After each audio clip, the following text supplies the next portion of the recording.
And I want you to picture this. You see how far in the dark I am. You can barely see me. But what I want you to hear is imagine this whole room being pitch black. Imagine how dark it would look. The screen would pretty much look black, right?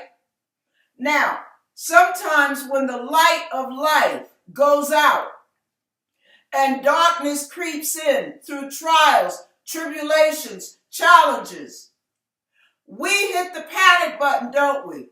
We want to jump up and we want to reach for the light. We want to get everything together. But here's what you have to remember.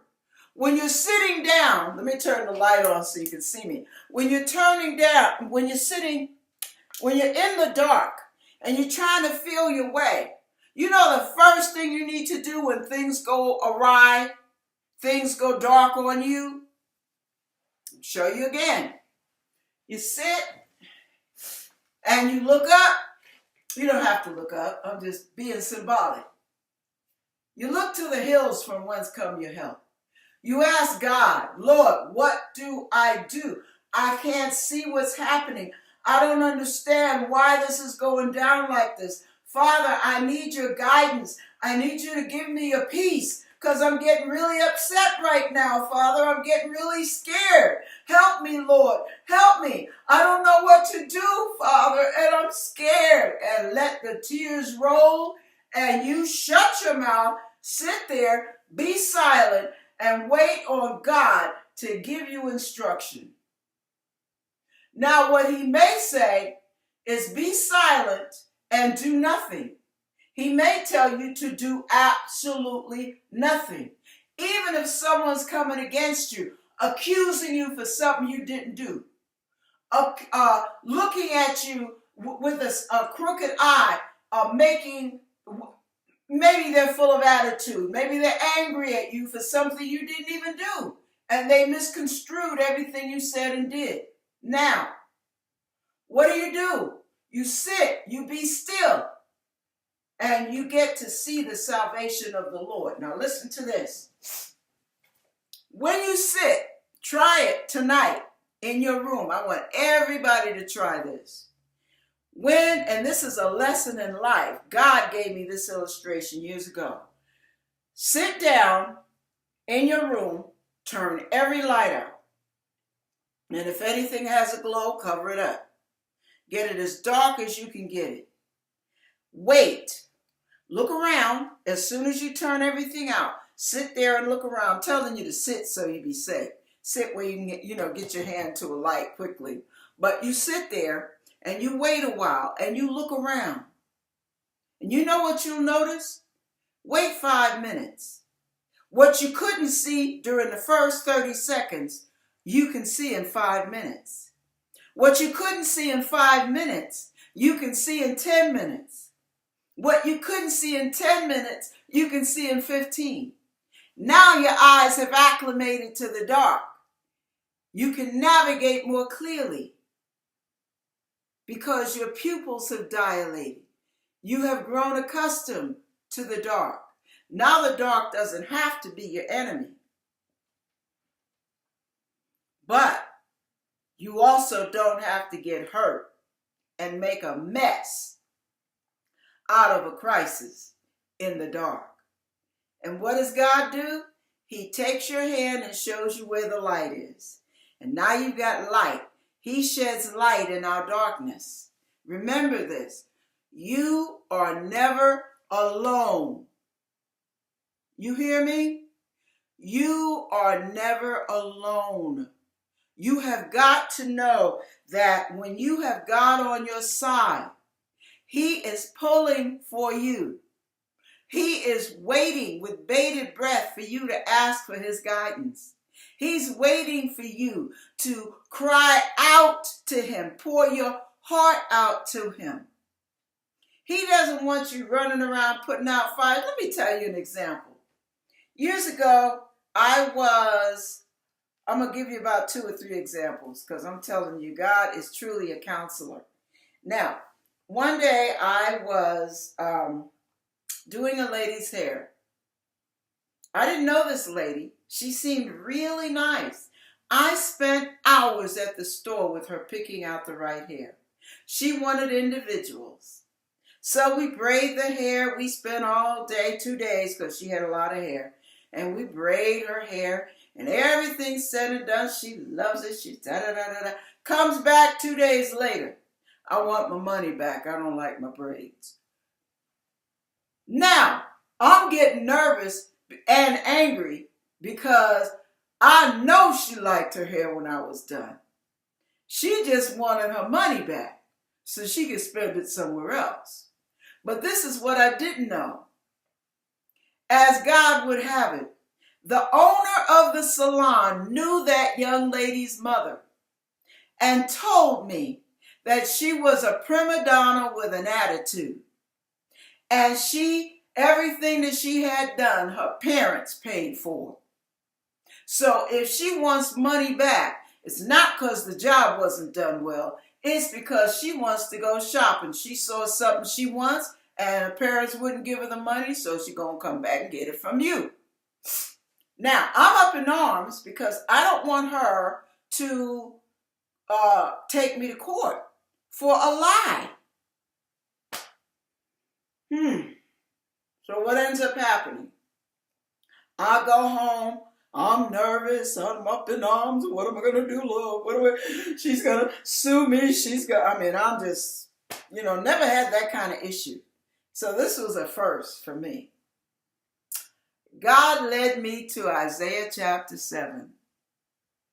And that's why I love that scripture so much. And Isaiah chapter 7 says, "It shall not stand. It shall not come to pass." I never heard another word from that woman to this day. There's another time when I thought they were going to shut my house down and lock the key and kick us out. We were 2.5 years in the foreclosure crisis. And this particular time, I had run out of time. We were right up against the deadline. Didn't even have time to mail the thing in. Just there was nothing else I could do. Back up against the wall. I'm asking God, what do I do? My husband and I are praying together. What do we do? Then my husband does this. He says, "Pat, call that attorney you know." I call the attorney. The attorney knows nothing about this situation because that's not his specialty. But this is what he says, and that's why I know God made my husband do this. Because we ask God first, panic later. You know how that goes. The attorney gave us a name and a phone number of a lady who had taken it on as a ministry to help people save their homes. Free, absolutely free. And this lady was the one God used to help us short sale our house and move up here. Now, she took care of the selling of our house while another real estate agent took care of us buying this one. But the point is, God was in all of it. God handled it. He told us what to do. Now, you can panic or you can pray. It's your choice. We're used to the panic.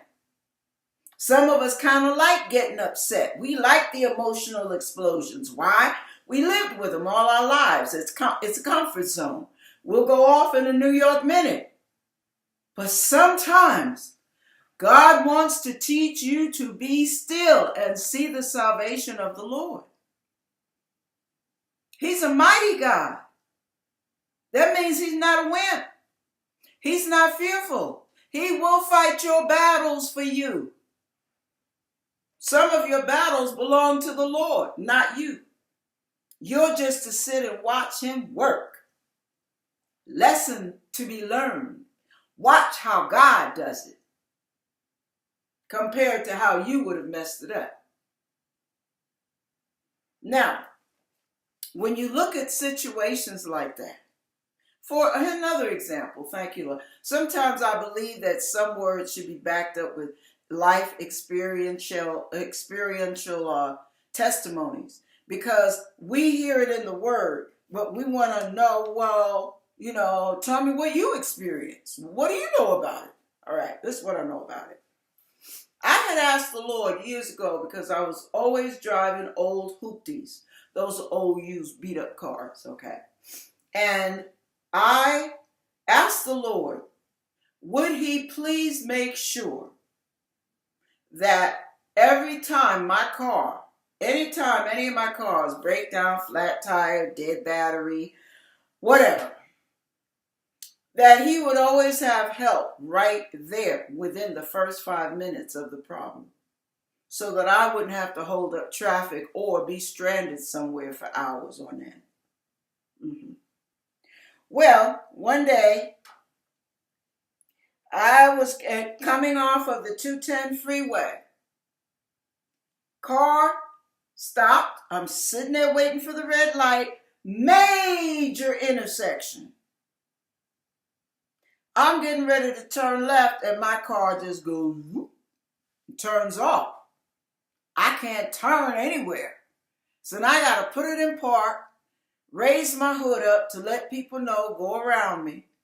And before I could get out of my car, one car went around me and went on, and a van pulled up behind me, and the guy jumped out before I could even get out. That's how quickly the help was there.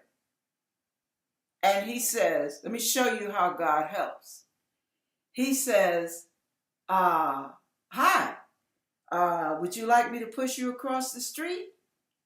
And I said, yes, thank you. He pushed me across this big intersection. I parked, everything was safe. No cars were coming at that moment. God just parted the waters. He pushed me across. We get there, I put it in park.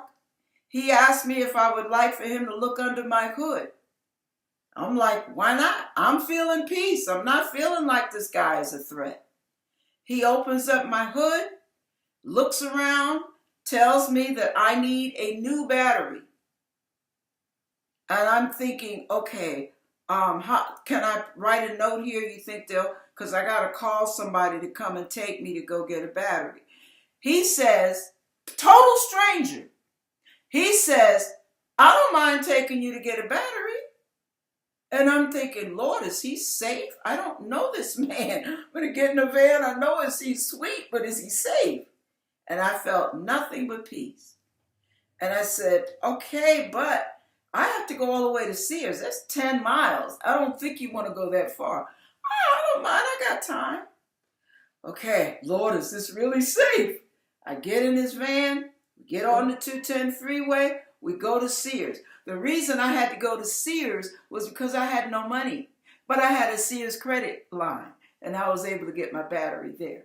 Now, we go and get the battery. He waits for me, takes me all the way back to my car, puts the battery in, and makes sure I start up and I'm able to drive off before he takes off. I'm trying to offer him gas money. I have to write him a check, but I can give him gas money. He says, no, I didn't do that for money. You needed help, and I was here to help. I'm glad to help. When I tell you that God will handle your business, you do not have to hit the panic button. You don't know what to do? That's fine, but guess who does? He's not lost. He's not at a loss for answers. He's not at a loss for solutions. He knows what to do for you. He knows the best solution at that. And he's got it all lined up. He's already got the person in place to help you when you need the help. He has the answers in place when you need the answers.